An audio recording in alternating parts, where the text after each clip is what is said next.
नमस्कार मित्रों, स्वागत है आपका आपके अपने YouTube चैनल अडानी एजुकेशन पर। हम जो है कक्षा 12 का रसायन विज्ञान पढ़ रहे थे और पिछली क्लास में जो हमने तीसरा लेसन इलेक्ट्रोकेमिस्ट्री यानी विद्युत रसायन कंप्लीट किया था और बार बार आपकी रिक्वेस्ट आ रही कि सर ऑर्गेनिक केमिस्ट्री स्टार्ट कीजिए, तो मैंने आपकी जो रिक्वेस्ट है उसको स्वीकार किया है और आज हम कक्षा 12 का यानी 12th केमिस्ट्री का ऑर्गेनिक केमिस्ट्री यानी कार्बनिक रसायन जो है वो प्रारंभ कर रहे हैं। बहुत ही अच्छा, बहुत ही इंटरेस्टिंग सब्जेक्ट है ऑर्गेनिक केमिस्ट्री। और आपके 12th में जो है 10वें लेसन से जो है ऑर्गेनिक केमिस्ट्री प्रारंभ है, जो कि है हैलोजन व्युत्पन्न, है ना।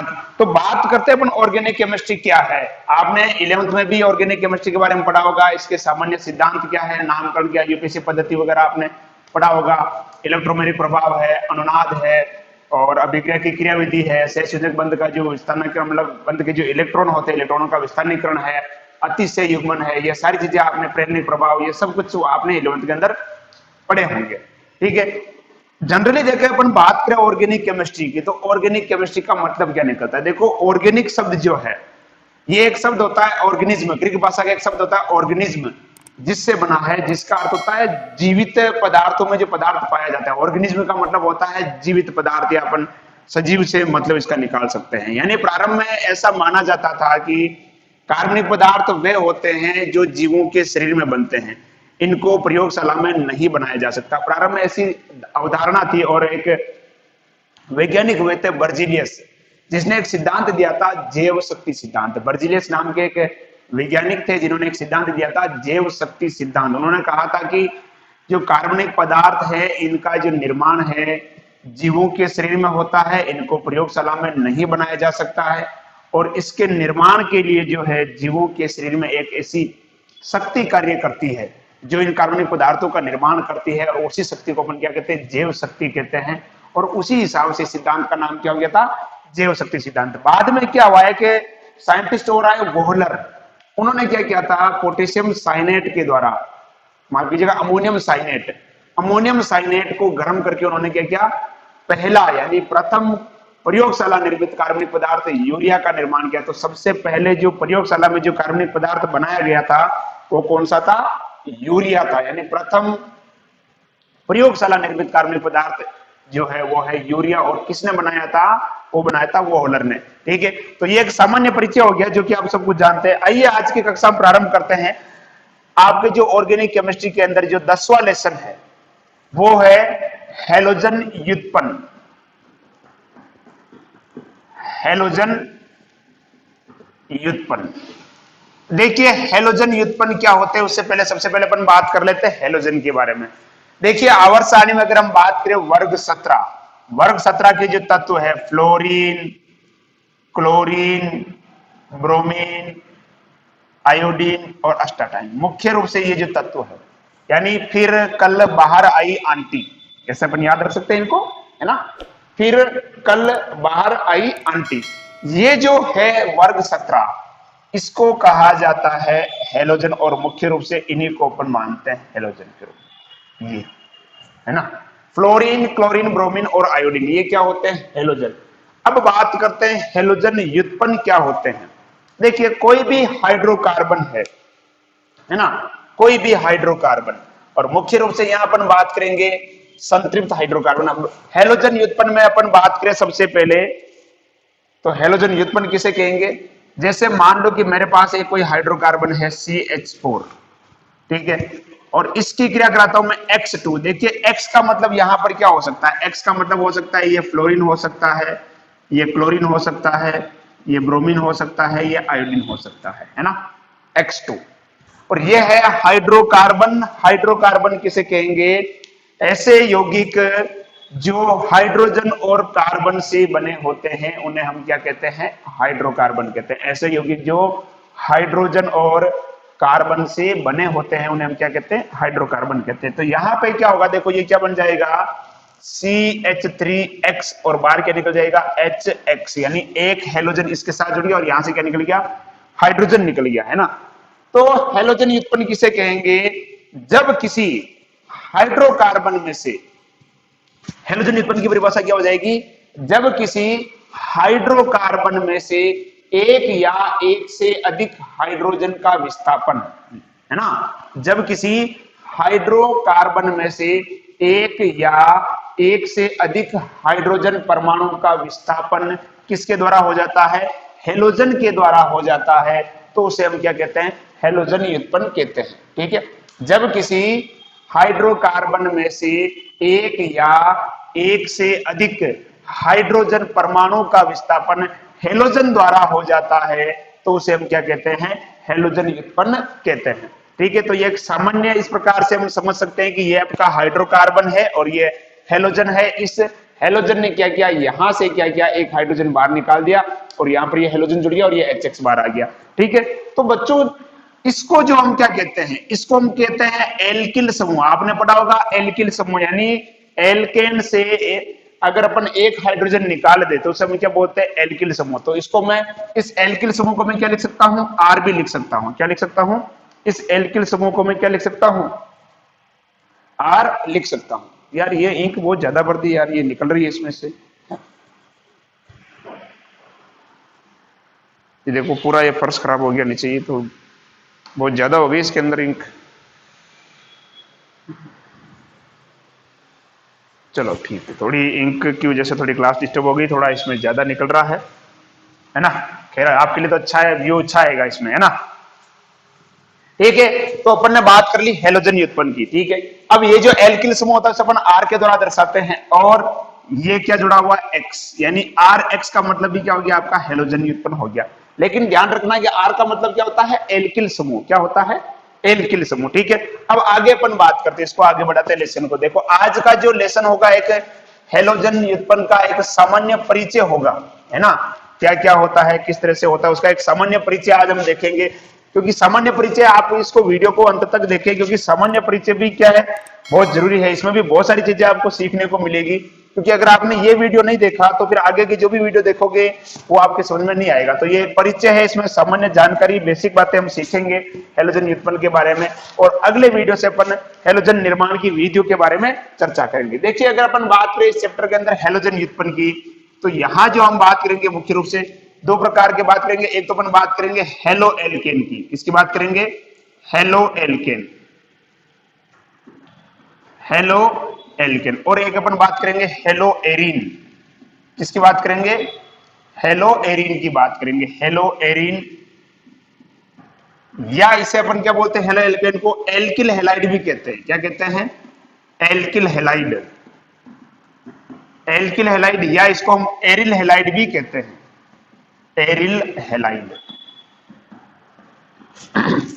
देखिए, तो यहां हम बात करेंगे एक तो किसके बारे में, हेलो एल्केन, या जिसे हम क्या बोलते हैं, एल्किल हैलाइड। हेलो एल्केन, किसके बारे में बात करेंगे, हेलो एल्केन, हेलो एल्केन। और एक अपन बात करेंगे एल्किल हैलाइड के बारे में, किसके बारे में बात करेंगे, एल्किल हैलाइड के बारे में। और अपन बात करेंगे हेलो एरिन या एरिल हैलाइड क्या होते हैं, इनके निर्माण की विधियां क्या है, इसके बारे में हम चर्चा करने वाले हैं।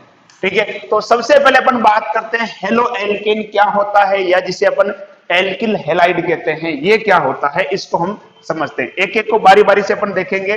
तो सबसे पहले अपन बात करते हैं हेलो एल्केन या एल्किल हैलाइड, हेलो एल्केन या एल्किल हैलाइड। ठीक है, हेलो एल्केन या जिसे हम कहते हैं एल्किल हैलाइड भी कहते हैं, हेलो एल्केन या एल्किल हैलाइड। ठीक है, हेलो एल्केन किसे कहेंगे, देखिए सबसे पहले तो अपन बात करते हैं हेलो एल्केन। जैसा कि नाम से पता चल रहा है कि ये कोई एल्केन है, उसके साथ क्या जुड़ा हुआ है, हेलोजन, है ना। एल्केन है, उसके साथ क्या जुड़ा, जैसे मैं कहता हूं इधर देखिएगा CH3, ठीक है। तो मेरे पास ये क्या है, एक एल्केन है, दो कार्बन, तो इसको मैं कहता हूं एथेन, या इसको मैं ऐसे भी लिख सकता हूं C2H6। भाई दो कार्बन है और तीन हाइड्रोजन, तो मैंने इसको शॉर्ट में लिख दिया C2H6। तो मेरे पास ये क्या है, एक एल्केन है, क्या है, एल्केन। अगर इस एल्केन की क्रिया मान लो मैं कर देता हूं किससे, क्लोरीन से। अभी अपन समझ रहे हैं, इस प्रकार से अपन बना नहीं सकते, ये अपन समझ रहे हैं, है ना। तो क्या बन जाएगा, C2H5Cl, और बाहर क्या निकल जाएगा, HCl। इस तरफ बाहर क्या निकलेगा, HCl निकल जाएगा। अब देखिएगा ये क्या है, एल्केन ही था ना भाई, ये एल्केन था और एल्केन के साथ क्या जुड़ गया, हेलोजन जुड़ गया, तो क्या हो जाएगा, हेलो एल्केन। क्या हो जाएगा, हेलो एल्केन। अब दूसरा नाम इसको अपन ऐसे दे सकते हैं भाई, ये जो एल्केन था आपका C2H6, इसमें से एक हाइड्रोजन निकल गया, तो ये क्या हो गया, अब आपका एल्किल समूह हो गया। क्या हो गया, एल्किल समूह। तो ये क्या हो जाएगा आपका एल्किल हैलाइड। भाई ये हेलोजन है तो एल्किल हैलाइड भी कह सकते हैं। ठीक है, तो दोनों चीजें अपन कह सकते हैं, हेलो एल्केन कह दो या फिर एल्किल हैलाइड। जैसे अपन लिखते हैं ना, अगर इसका अपन नाम लिखना चाहे, हेलो एल्केन का मतलब ये आ जाएगा आपका आईयूपीएसी नाम में आ जाएगा, है ना। हेलो एल्केन का मतलब क्या हो जाता है, आपके जो आईयूपीएसी नाम है, ठीक है, वो आ जाता है हेलो एल्केन के अंदर। और जो सामान्य नाम जो है वो अपन अपना आ जाता है सामान्य नाम, ये जिसे अपन रूट पद्धति के जो नाम कहते हैं वो इसके अंतर्गत। जैसे अगर मैं इसका आईयूपीएसी नाम लिखना चाहूं, ठीक है, तो क्या लिखूंगा मैं, हेलो एल्केन। तो यानी इसका मतलब हेलोजन को पहले लिखा जाएगा, और हेलोजन कौन सा है आपका, क्लोरीन, तो क्या लिख देंगे अपन, क्लोरो। हेलो के हिसाब से किया जाएगा क्लोरो, और एल्केन यानी क्या जाएगा आपके, एथेन, क्लोरो एथेन, है ना, इस प्रकार से। ठीक है, तो ये आईयूपीएसी नाम के हिसाब से और ये सामान्य नाम के हिसाब से। अब जैसे इसके हिसाब से अपन लिखते हैं ना हेलो एल्केन, तो हेलोजन को पहले लिखा जाएगा, तो हेलोजन यानी हेलो कौन सा है, क्लोरो। अगर यहाँ पर ब्रोमीन होता तो क्या लिख देते अपन, ब्रोमो। अगर फ्लोरीन होता तो फ्लोरो, और अगर आयोडीन होता तो आयोडो लिख देते, है ना। ठीक है, और ये हो गया हेलो, फिर एल्केन यानी ये एथेन हो गया। अब बात करते हैं एल्किल हैलाइड की, तो ये सामान्य पद्धति में, इसमें एल्किल समूह को पहले लिखा जाएगा। तो एल्किल समूह कौन सा आपके पास, आपको कि सर एथिल है, एथेन नहीं कहेंगे इसको, एथिल, एल्किल है ना, एथिल। फिर हैलाइड, हैलाइड किसी को क्या लिख देंगे, क्लोराइड। क्या लिख देंगे, क्लोराइड। तो हैलाइड किसी का क्या जाएगा, क्लोराइड। तो ये दोनों शब्द का अर्थ मैंने आपको बता दिया है, हेलो एल्केन और एल्किल हैलाइड। बात एक ही है, बात एक ही है, नाम शब्द अलग अलग हो सकते हैं। जैसे अपन नाम, जैसे बहुत सारे होते हैं उनका नाम चेंज कर देते हैं। जैसे मान लो कि जैसे कमलेश है, मैं अगर मेरे आसिंद की बात करता हूं, ठीक है, तो यहाँ पे नाम चेंज करने का एक बहुत बड़ा प्रचलन है। ठीक है, किसी का भी नाम फिक्स नहीं होता है, हर किसी का नाम बिगड़ा हुआ तो रहता ही है। ठीक है, जैसे मान लो किसी का नाम कमलेश, तो कमलेशियो बोल देते हैं यहाँ पे, कमलेशियो। ठीक है, बेरू तो बेरियो। ठीक है, तो इस प्रकार से जैसे मान लो किसी ने बहुत अच्छा नाम रखा है, मान लो किसी पेरेंट्स ने अपने बच्चा का प्रिंस, तो यहाँ कह देंगे प्रिंसियो। ठीक है, तो वो बात एक ही है ना। तो इस प्रकार से नाम अलग अलग हो सकता है, लेकिन चीज वही होगी इसके अंदर। जैसे मान लो वो कमलेश को कमलेश तो भी वही है, आज भी तो वही है ना, तो यहाँ पे भी यही है। तो अब इसकी परिभाषा कैसे दे सकते हैं गुरुजी, परिभाषा कैसे देंगे। अब बात करते हैं अपन एल्केन। एल्केन जो है ये संतृप्त हाइड्रोकार्बन है। क्या है, संतृप्त हाइड्रोकार्बन। ठीक है, अब संतृप्त हाइड्रोकार्बन से अपन देख रहे हैं कि ये जो हेलोजन है ये क्या कर रहा है, यहां से हाइड्रोजन निकाल रहा है ना। ये हेलोजन, इस संतृप्त हाइड्रोकार्बन में एल्केन से हाइड्रोजन निकाल रहा है और ये यौगिक आपके पास बन रहा है।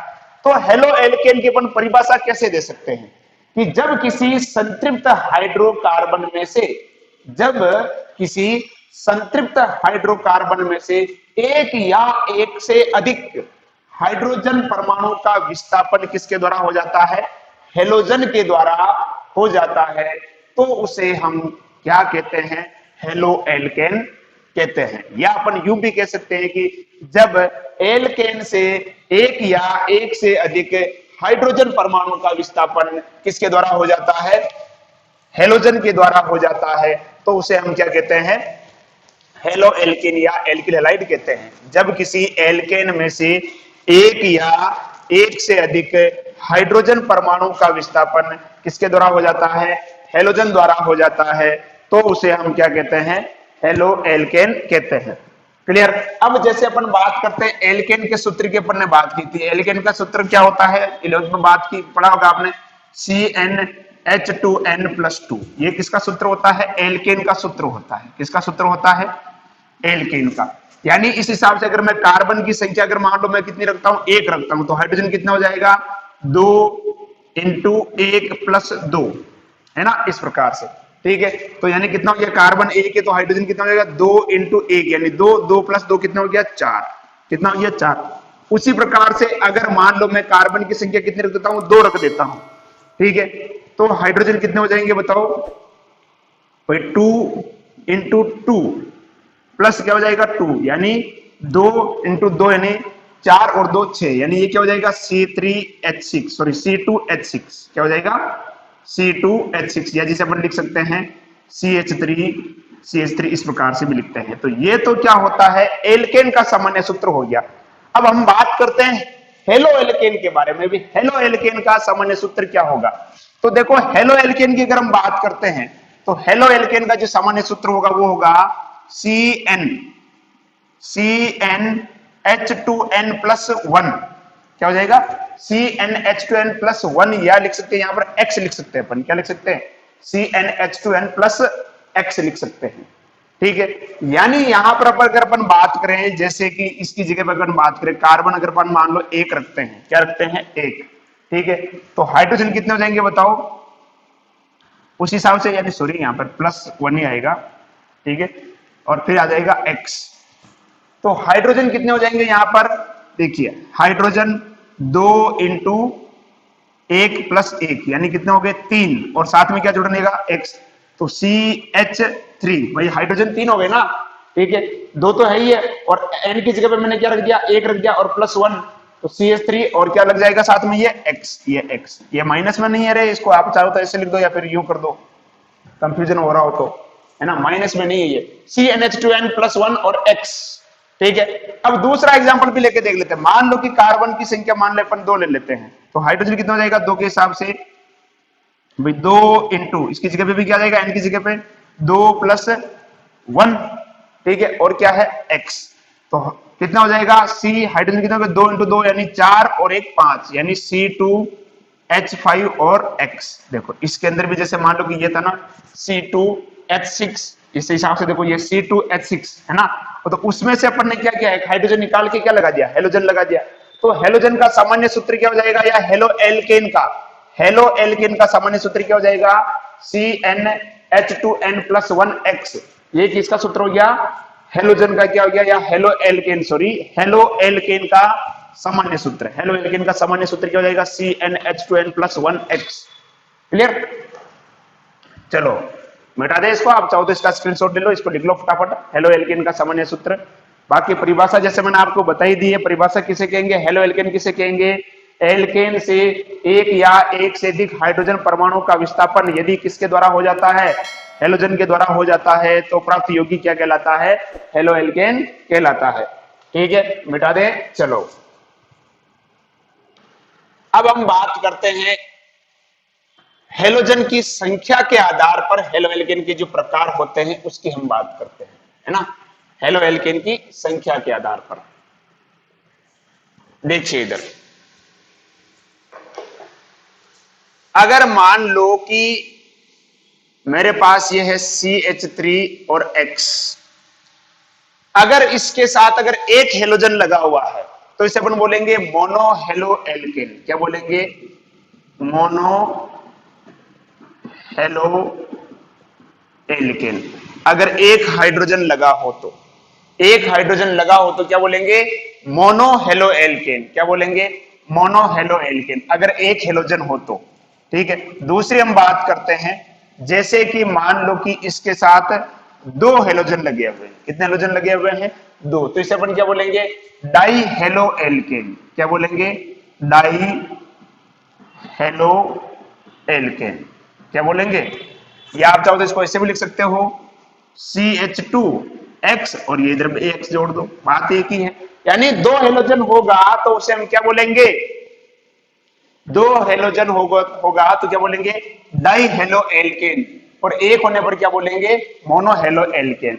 उसी प्रकार से अगर हम तीसरे की बात करते हैं, जैसे मान लो कि ये कार्बन है और इसके साथ अगर मान लो कि 3 हेलोजन जुड़े हुए हैं। क्या जुड़े हुए हैं? कितने हेलोजन? 3 हेलोजन, तो इसे अपन बोलते हैं हेलो फार्म। क्या बोलते हैं?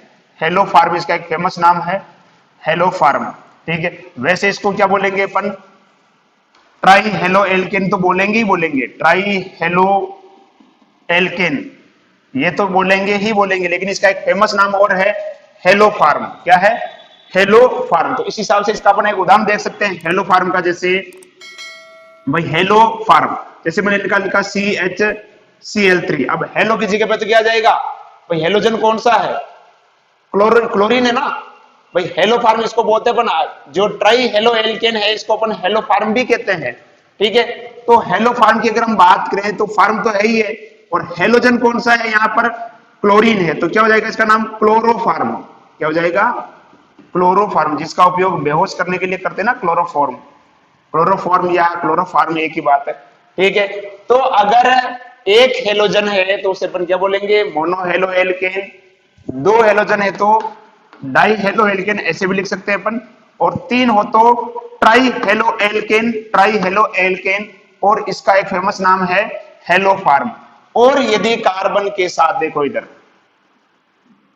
और यदि कार्बन के साथ क्या जुड़े हो, चारों हेलोजन जुड़े हो तो उसे अपन क्या बोलेंगे, टेट्रा हेलो एल्केन। क्या बोलेंगे, tetra haloalkane, tetra haloalkane कहेंगे, tetra haloalkane. Clear, complete. तो ये हो गया आपके मोनो हेलो एल्केन।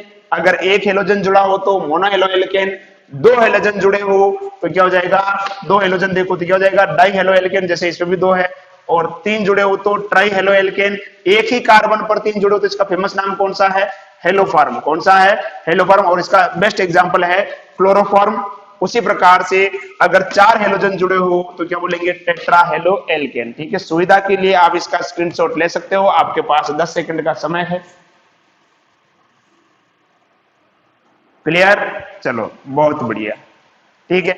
और अपन बात करते हैं, देखो आगे और क्या होता है। ये तो हो गया आपके हेलोजन की संख्या के आधार पर। अब कार्बन की जो स्थिति होती है उसके आधार पर भी ये कुछ अलग अलग प्रकार के हो सकते हैं, उसको लेकर भी हम चर्चा कर लेते हैं एक बार। देखिए, आज का मैंने जैसे शुरुआत में बताया है कि ये एक सामान्य परिचय है और ज्यादा कुछ विशेष नहीं है। अब आपके सामने मैं एक चीज लिख के बता देता हूं आपको। देखिए इधर CH3 CH2X, CH3 CH3 H और ये X। उसी प्रकार से CH3, इधर भी ये CH3, इधर भी ये CH3 और ये X। सबसे पहले अपन बात करते हैं यहां की, है ना। अगर मैं बात करता हूं ये जो हेलोजन है, समझना ध्यान से इसको भी, ये हेलोजन जिस कार्बन से जुड़ा हुआ है, ये हेलोजन इस कार्बन से जुड़ा हुआ है। देखो ये हेलोजन जिस कार्बन से जुड़ा हुआ है, वह कार्बन कितने से जुड़ा हुआ, बताओ भाई। ये हेलोजन है, ये हेलोजन जिस कार्बन से जुड़ा हुआ है, वह कार्बन एक ही कार्बन से तो जुड़ा हुआ है भाई। इसको अगर मैं खोल के लिखता हूं इस तरह से, देखो ये हाइड्रोजन, इसके कितना हाइड्रोजन है, तीन हाइड्रोजन है ना इस कार्बन के। फिर ये कार्बन, इसके कितना हाइड्रोजन, दो हाइड्रोजन, ये इस तरह से। और इसके साथ क्या जुड़ा हुआ है, ये हेलोजन जुड़ा हुआ है। देखो तो जिस कार्बन के साथ, इस कार्बन के साथ जुड़ रहा है ना, जिस कार्बन के साथ हेलोजन जुड़ा हुआ है, वह कार्बन कितने से जुड़ा हुआ है, ये कार्बन कितने से जुड़ा हुआ है, एक से। ठीक है, तो जिस कार्बन से हेलोजन जुड़ा होगा, वह कार्बन यदि एक कार्बन से जुड़ा है तो उसे अपन बोलेंगे प्राथमिक या 1 डिग्री। क्या बोलेंगे, प्राथमिक या फिर 1 डिग्री हेलो एल्केन। ठीक है, तो ये कौन सा हो जाएगा, प्राथमिक या 1 डिग्री हेलो एल्केन। इसका मतलब क्या हुआ कि जिस कार्बन से हेलोजन जुड़ा होगा, वह कार्बन एक कार्बन से जुड़ा है तो उसे अपन क्या बोलेंगे, प्राथमिक हेलो एल्केन। क्या बोलेंगे, प्राथमिक हेलो एल्केन। क्लियर। अगला देखो, ये है हेलोजन, ठीक है, इस कार्बन से जुड़ा हुआ है। जिस कार्बन से हेलोजन जुड़ा हुआ है, वह कार्बन कितने से जुड़ा हुआ है, दो से जुड़ा हुआ है। जिस कार्बन से हेलोजन जुड़ा हुआ, वह कार्बन कितने से जुड़ा हुआ है, दो से। इस कार्बन से जुड़ा हुआ है और ये कार्बन देखो एक और दो से जुड़ा हुआ है, तो इसे अपन बोलेंगे द्वितीयक। क्या बोलेंगे, द्वितीयक या फिर 2 डिग्री हेलो एल्केन। ठीक है, द्वितीयक या 2 डिग्री हेलो एल्केन। अगला देखते, देखो ये रहा हेलोजन, ये रहा हेलोजन।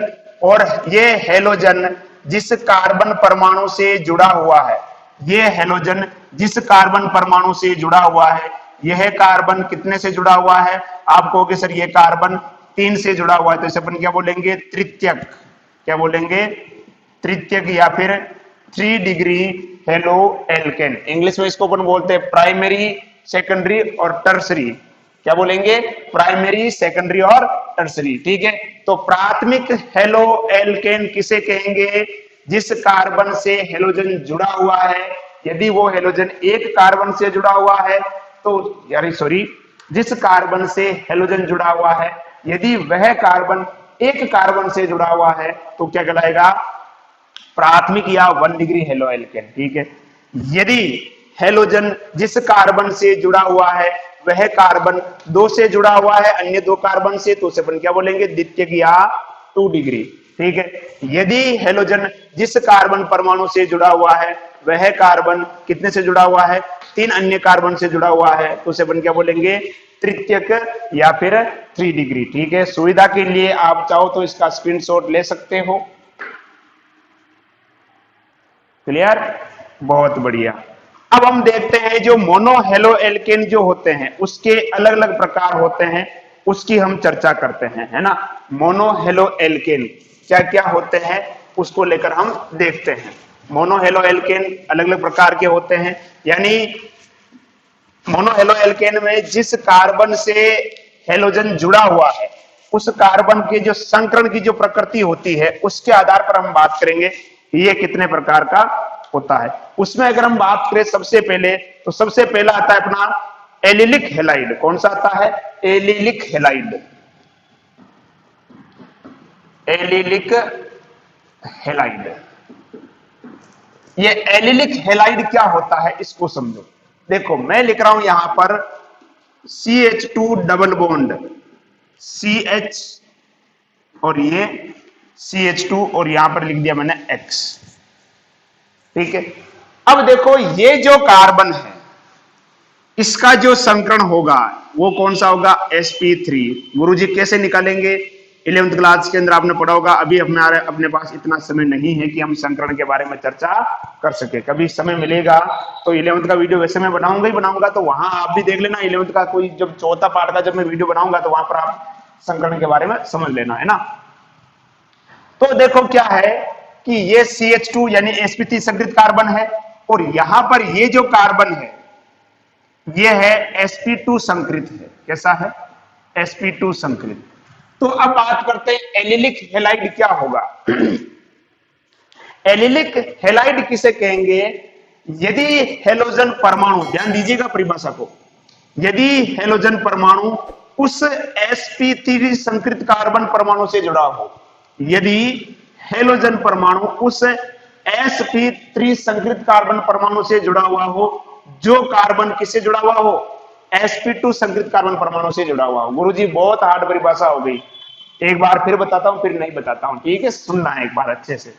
यदि हेलोजन परमाणु, यदि हेलोजन परमाणु उस sp3 संकरित कार्बन परमाणु से जुड़ा हुआ हो, जो कार्बन परमाणु sp2 संकरित कार्बन परमाणु से जुड़ा हुआ हो। ठीक है। इसको इजी लैंग्वेज में कैसे लिख सकते, देखो, यदि हेलोजन उस कार्बन परमाणु से जुड़ा हुआ हो जो कार्बन परमाणु किसी द्विबंधित कार्बन से जुड़ा हुआ हो। ये कार्बन देखो द्विबंध से जुड़ा हुआ है ना, इधर दिख रहा है ना। ठीक है। यदि हेलोजन उस कार्बन से जुड़ा हुआ हो जो किससे जुड़ा हुआ हो, किसी द्विबंधित कार्बन परमाणु से जुड़ा हुआ हो, उसे अपन क्या बोलते हैं, एलिलिक हेलाइड कहते हैं। क्या कहते हैं, एलिलिक हेलाइड। तो एलिलिक हेलाइड का मतलब समझ में आ गया कि हेलोजन परमाणु उस कार्बन से जुड़ा होगा जो कार्बन किसी sp2 संकरित या फिर द्विबंधित कार्बन से जुड़ा होगा। यानी यदि ये जो कार्बन है इस कार्बन से क्या जुड़ा हुआ है, हेलोजन, और ये कार्बन जिस कार्बन से जुड़ा हुआ है उसका संकरण क्या है, sp2, या फिर वो क्या है, द्विबंधित है। क्या है, द्विबंधित। ठीक है। तो ये क्या हो जाएगा आपका एलिलिक हेलाइड। ठीक है। इसको मैं साफ करके एक बार वापस लिख देता हूं ताकि आप इसका स्क्रीनशॉट ले सको। एलिलिक हेलाइड यहां लिख देता हूं, देखो मैं CH2 डबल बॉन्ड CH और ये CH2 और ये X। आप चाहो तो इसको ऐसे भी लिख सकते हो, CH3 CH double bond CH CH2X। ठीक है। तो यहां पे आप साफ साफ दिखाई दे रहा है कि ये जो हेलोजन है इस कार्बन से जुड़ा हुआ है और ये कार्बन किसी द्विबंधित कार्बन परमाणु से जुड़ा हुआ है। ठीक है। तो इसे अपन क्या बोलेंगे, एलिलिक हेलाइड कहेंगे। क्या कहेंगे, एलिलिक हेलाइड। क्लियर। अगला आता है बेंजिलिक हेलाइड। कौन सा आता है, बेंजिलिक हेलाइड। Benzylic halide. ठीक है। इसका अपन जैसे एक उदाहरण और भी ले सकते हैं, देखो चाहो तो, जैसे मान लो चक्रीय यौगिक में, जैसे एक चक्रीय यौगिक बना देता हूं, ये एक चक्रीय यौगिक हो गया और ये द्विबंधित कार्बन और यहां पे क्या जोड़ दिया अपन ने, X। तो जिस यानी ये जो कार्बन है इस कार्बन से कौन जुड़ा हुआ है, हेलोजन जुड़ा हुआ है। और ये कार्बन किससे जुड़ा हुआ है, इस द्विबंधित कार्बन से जुड़ा हुआ है। देखो इस कार्बन से हेलोजन जुड़ा हुआ है, देखो ये, और ये कार्बन किससे जुड़ा हुआ है, द्विबंधित से। बात एक ही होगी ना, जैसे जिस कार्बन से हेलोजन जुड़ा हुआ है वो कार्बन किससे जुड़ा हो, द्विबंधित कार्बन से जुड़ा हो। ठीक है, तो इसको भी अपन ऐसे लिख सकते हैं। अगला अपन बात करते हैं बेंजिलिक हैलाइड। देखिए बेंजिलिक हैलाइड में क्या होगा, बहुत सीधा सा है, ये मैं बना देता हूं बेंजीन।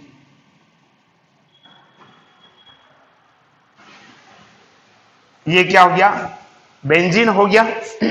ठीक है, और यहां लिखता हूं मैं CH2 और ये X। तो अब परिभाषा क्या हो सकती है, आप खुद आइडिया लगाओ।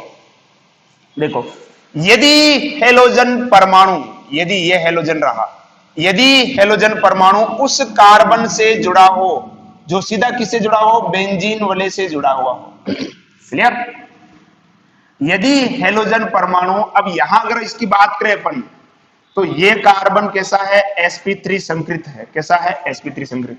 और ये कार्बन कैसा है, sp2 संकृत है। कैसा है, आपने पढ़ा होगा बेंजीन के सभी कार्बन क्या होते हैं, sp2 संकृत होते हैं। 11वीं क्लास की जो ऑर्गेनिक केमिस्ट्री है उसके अंदर आपने पढ़ा होगा बेंजीन के जितने भी जो कार्बन परमाणु होते हैं वो सब कैसे होते हैं, sp2 संकृत होते हैं। कैसे होते हैं, sp2 संकृत। तो यहां हम क्या लिख सकते हैं, यदि हेलोजन उस sp3 संकृत कार्बन परमाणु से जुड़ा हुआ हो जो कार्बन सीधा किससे जुड़ा हुआ हो, बेंजीन वलय से जुड़ा हुआ हो।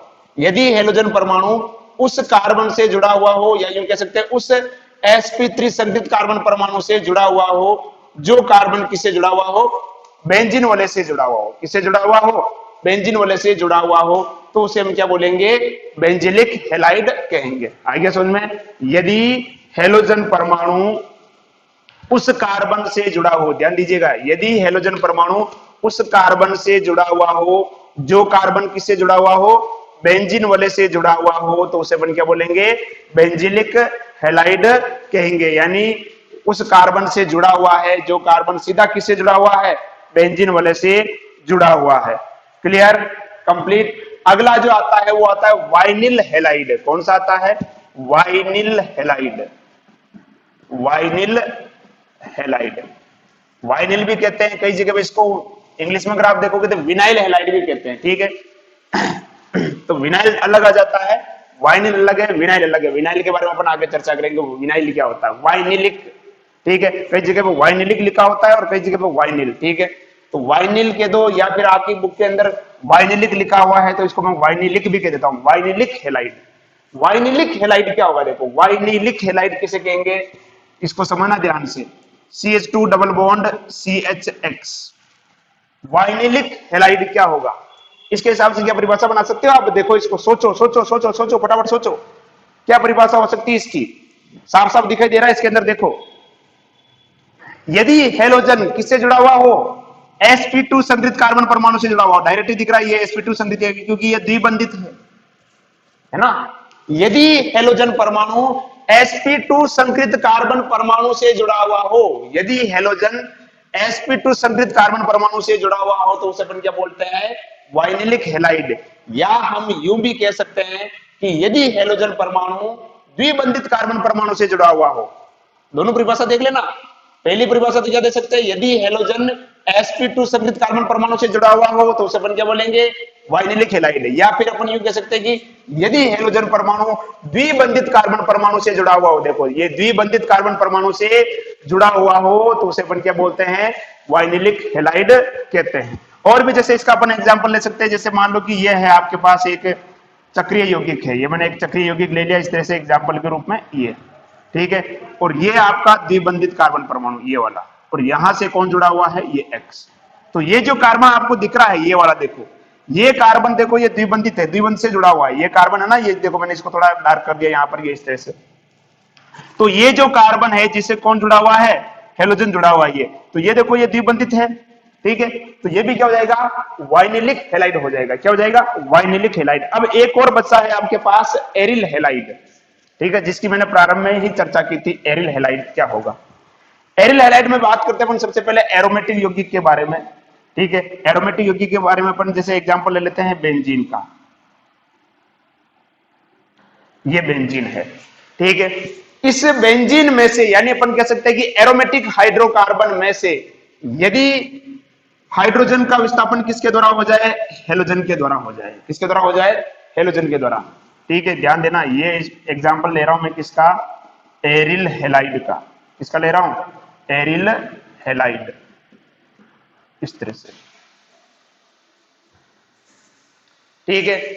तो यदि किसी एरोमेटिक हाइड्रोकार्बन में से, यदि किसी एरोमेटिक हाइड्रोकार्बन में से एक या एक से अधिक हाइड्रोजन परमाणु का विस्थापन किसके द्वारा हो जाता है? हेलोजन के द्वारा हो जाता है, तो उसे अपन क्या बोलते हैं? एरिल हैलाइड या फिर हेलो एरिन कहते हैं। एरिल हैलाइड या हेलो एरिन उसे हम कहते हैं। क्लियर? या अपन यूं भी कह सकते हैं इसमें यहां पर कि यदि हेलोजन परमाणु बेंजीन वलय के साथ सीधा जुड़ा हुआ हो, यदि हेलोजन परमाणु बेंजीन वलय के साथ सीधा जुड़ा हुआ हो, तो उसे हम क्या बोलते हैं? एरिल हैलाइड कहते हैं। ठीक है, तो ये जो आपके 4 प्रकार के जो हैलाइड है वो मैंने बताया। मोनोहैलाइड कौन कौन से? एलिलिक, बेंजिलिक, वाइनिलिक और एरिल हैलाइड। ठीक है, आप चाहो तो इसका स्क्रीनशॉट ले सकते हो, आपके पास 10 सेकंड का समय है।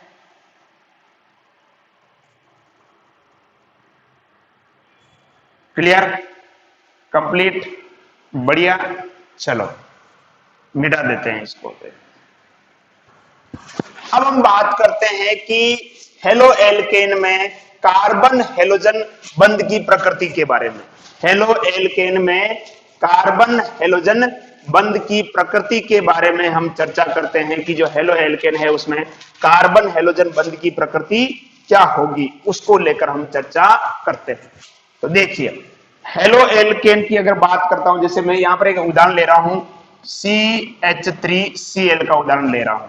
ठीक है, इसको समझने के लिए मैं बना देता हूं यहां पर, क्योंकि इसका जो संकरण है, CH3 का जो संकरण है दोस्तों, ये कौन सा है? sp3 है। कौन सा है?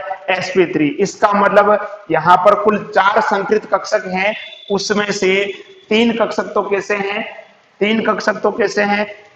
कौन से हैं? P वाले। और A कौन सा है? S, यानी एक S और 3 P कक्षक भाग ले रहे हैं और कुल 4 कक्षक बना रहे हैं। और कौन से बना रहे हैं? sp3 संकृत कक्षक, 3 P कक्षक और एक S कक्षक। ठीक है, तो यहां पर केंद्रीय परमाणु तो कौन होगा? कार्बन होगा। 4 कक्षक है, देखिए यहां पे बना देता हूं मैं, ये पहला, ये दूसरा, ये तीसरा और ये इधर बना देता हूं मैं चौथा। चलो किधर बना देते हैं? इधर बना, समझने के लिए बना रहा हूं अभी तो। ठीक है, इस तरह से। तो 3 तो क्या है? हाइड्रोजन। तो हाइड्रोजन का ये H, ठीक है, ये 2 इलेक्ट्रॉन। इधर ये हाइड्रोजन का H, क्योंकि हाइड्रोजन को मैं गोल क्यों बना रहा हूं? क्योंकि S कक्षक है। और ये हाइड्रोजन, इसका भी ये H, ये 2 इलेक्ट्रॉन। ठीक है, अब क्लोरीन। क्लोरीन देखो P ब्लॉक का तत्व है। ठीक है, तो इसका P कक्षक होगा इस प्रकार से, ये क्लोरीन का P कक्षक बना देते हैं। ये क्लोरीन का क्या हो गया? P कक्षक यहां पर। क्लियर? अब इसकी ज्यामिति कैसी होगी और बंध कोण कैसा होगा मुझे बताने की आवश्यकता नहीं है। ठीक है, क्योंकि sp3 संकृत आता है, आपके दिमाग में आ जाना चाहिए कि sp3 संकृत है, इसका मतलब ज्यामिति कैसी हो जाएगी? चतुष्फलकीय हो जाएगी। कैसी हो जाएगी? चतुष्फलकीय। उसमें मुझे बताने की आवश्यकता है नहीं। ठीक है, तो ये आप देख सकते हो, इस प्रकार से इसकी संरचना है। यहां हम बात कर रहे हैं बंध की प्रकृति के बारे में कि बंध कैसा होगा, बंध की प्रकृति। ठीक है, देखो बंध जो होता है यहां पर, कौन सा बंध होता है? सहसंयोजक बंध होता है। कौन सा बंध होता है? सहसंयोजक बंध होता है, क्योंकि कार्बन भी क्या है? ए धातु है, और क्लोरीन भी क्या है? ए धातु। और ए धातुओं के बीच में कौन सा बंध बनता है? सहसंयोजक बंध बनता है। कौन सा बंध बनता है? सहसंयोजक। लेकिन अगर हम ध्यान से देखना यहां पर, ये कार्बन और ये हेलोजन, ठीक है, इधर इसके ये जो भी हाइड्रोजन लगे हुए हैं, ठीक है, कार्बन और हेलोजन। लेकिन क्या होता है कि जो हेलोजन है इसकी विद्युत ऋणता, इलेक्ट्रोनेगेटिविटी, हेलोजन की विद्युत ऋणता कार्बन से क्या होती है? अधिक होती है। हेलोजन की विद्युत ऋणता कार्बन से क्या होती है? अधिक। तो बंध के जो ये जो बंध है, इस बंध के अंदर जो ये जो 2 इलेक्ट्रॉन है, ठीक है, ये तो इसकी नॉर्मल संरचना होगी, लेकिन अपन बात कर रहे हैं बंध की प्रकृति के बारे में, मुख्य रूप से ध्यान दें। ठीक है, तो ये इस प्रकार से कार्बन और हेलोजन के बीच में बंध है, और हम जानते हैं कि हेलोजन जो है इसकी विद्युत ऋणता कार्बन से क्या होती है मेरे दोस्तों? अधिक होती है। हेलोजन की विद्युत ऋणता कार्बन से क्या होती है? अधिक होती है। तो क्या होगा मेरे दोस्तों, यहां पर ये जो इलेक्ट्रॉन है ये किस तरफ विस्थापित हो जाएंगे? हेलोजन की तरफ। अब कुछ बच्चे सोच रहे होंगे कि सर ये विद्युत ऋणता क्या होती है, इलेक्ट्रोनेगेटिविटी क्या होती है। तो आपने कक्षा 11 में पढ़ा होगा मेरे प्यारे दोस्तों कि बंद के इलेक्ट्रॉन को अपनी ओर आकर्षित करने की प्रवृत्ति या अपनी ओर आकर्षित करने की जो क्षमता है वो क्या कहलाती है, वो कहलाती है विद्युत ऋणता। तो जो हेलोजन है इसकी विद्युत ऋणता ज्यादा होती है, तो जो बंद के इलेक्ट्रॉन है ये किस तरफ विस्थापित हो जाएंगे, हेलोजन की तरफ विस्थापित हो जाएंगे, जिसके कारण हेलोजन पर क्या आ जाएगा, आंशिक ऋणावेश आ जाएगा, और कार्बन पर क्या जाएगा, कार्बन पर आ जाएगा आंशिक धनावेश आ जाएगा। तो इस प्रकार से ये यौगिक क्या हो जाएगा, ध्रुवीय हो जाएगा। यहां पर दो ध्रुव बन जाएंगे, ऋण ध्रुव और धन ध्रुव। तो यहां पर कितना ध्रुव बन जाएंगे, दो ध्रुव बन जाएंगे, ऋण ध्रुव और धन ध्रुव जो है यहां पर बन जाएंगे। और जो ध्रुवणता होती है इसे अपन किसमें मापते हैं, डिबाई में मापते हैं। किसमें मापते हैं, डिबाई में। आपके बुक के अंदर एक दो एग्जांपल दे रखे हैं, आप वहां से देख लेना, उसको समझने की कोई आवश्यकता नहीं है। ठीक है, तो आज की कक्षा हम यहीं तक रखते हैं। आज हमने बात की हेलो एल्केन के सामान्य परिचय के बारे में, इसके प्रकार क्या होते हैं, किस किस प्रकार के ये होते हैं, mono halo alkane, die halo alkane, try halo alkane, 1 degree, 2 degree, 3 degree, alkyl halide, aryl halide, vinylic halide, allylic halide, benzylic halide. तो ये इस प्रकार के जो इनका जो सामान्य परिचय है वो आज हमने देखा है। और अगली जो कक्षा होगी उसमें हम बात करेंगे हेलो एल्केन के निर्माण की कौन कौन सी विधियां हैं, कौन कौन सी प्रमुख अभिक्रिया हैं जिनके द्वारा इनको बनाया जा सकता है, और किस प्रकार के प्रश्न जो है हमसे पूछे जा सकते हैं, उसको लेकर भी हम चर्चा करेंगे। दोस्तों यदि ये कक्षा आपको पसंद आई है तो आप लाइक कीजिए, शेयर कीजिए, और यदि आप चैनल पर नए हैं तो चैनल को सब्सक्राइब कीजिए। तब तक घर में रहें, अनावश्यक बाहर ना निकले, पढ़ाई करते रहें, सुरक्षित रहें। विद्यालय जो है 21 तारीख से सरकार ने खोले हैं, लेकिन ध्यान रहे आपको लापरवाही नहीं करनी है जब तक कि ये खतरा पूरी तरह से टल नहीं जाता है। हम जितनी ज्यादा सावधानी रखेंगे उतनी ज्यादा खुद भी सेफ रहेंगे, अपने घर वालों को भी सेफ रखेंगे, अपने पड़ोसी को भी सेफ रखेंगे, अपने मित्रों को भी सेफ रखेंगे। तो सुरक्षित रहें, पढ़ाई करते रहें। धन्यवाद।